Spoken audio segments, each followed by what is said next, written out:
overcoming neutrality. Whoever is not with me is against me, and whoever does not gather with me scatters. These words are embedded within several powerful teachings of Jesus, but in many ways, this single sentence can stand alone as an important Christian truth. Specifically, it tells us that we cannot be neutral in our position regarding Jesus and all that he has taught us. This is an important message in the world today. Today there seems to be a growing secular value that we might call neutrality. We are told by many in the world that we must accept any morality, any lifestyle, any choice that others make. And though it is true that we must always love and accept every person and treat them with the utmost dignity and respect, it is not true that we should be neutral to the choices and secular values that some choose to live and express. Sadly, when we do speak the full truth, especially the many moral truths our Lord has revealed, we are often labeled as judgmental. But this is not the truth. This quote above from today's gospel makes it clear that we cannot remain indifferent to the teachings of our Lord and still remain in his good graces. In fact, Jesus makes it clear that the opposite is true.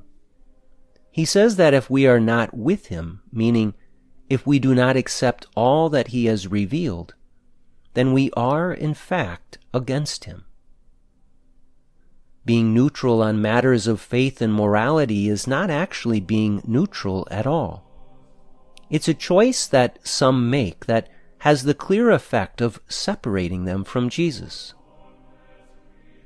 For example, regarding matters of faith, if someone were to say, "I do not believe in the Eucharist," then they are in fact rejecting God. And though it is not our duty to be their judge, it is our duty to acknowledge that they have expressed a belief contrary to the truth. They are in error, and if they persist in this error, then they do separate themselves from God.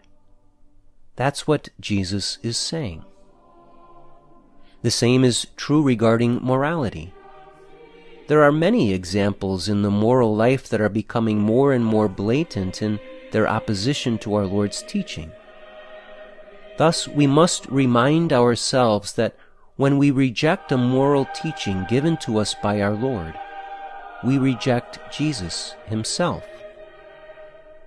Jesus goes even further when he says that whoever does not gather with me scatters.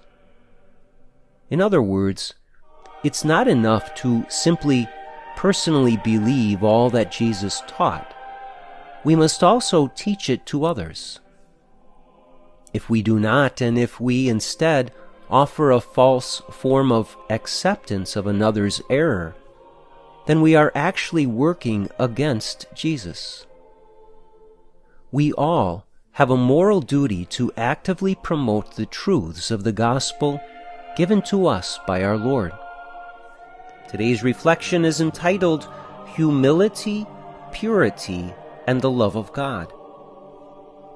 What is it that is most dear to the heart of our Blessed Mother? If she were to appear to you and offer you her greatest desire for you, what would it be? Perhaps there would be some specific need that she has been made aware of by God for your life. But in addition to this, she would most certainly call you to the virtues of humility, purity, and love of God.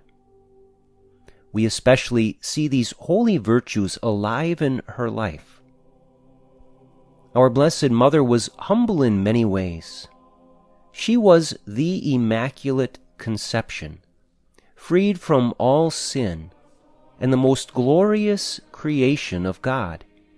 Yet while on earth, she was hidden and even thought to be a sinner on account of Jesus being conceived before she was married. However, she lived perfect purity in her life, which was the source of her most perfect love for Jesus, Joseph, and everyone else she encountered. Her purity enabled her to love others with the utmost dignity and respect. Her love of God was also perfect in every way and was made manifest by her total submission to His holy will.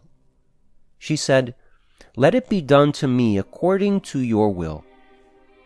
She meant that and lived it. Allow this witness of our Blessed Mother to call you to embrace these holy virtues so as to imitate and share in her glory and holiness. Reflect upon these three virtues in your life. How well do you manifest them? Think about how they would have been lived in the life of our Blessed Mother and seek her powerful intercession so that you may imitate these virtues which she lived to perfection. Jesus, I trust in you.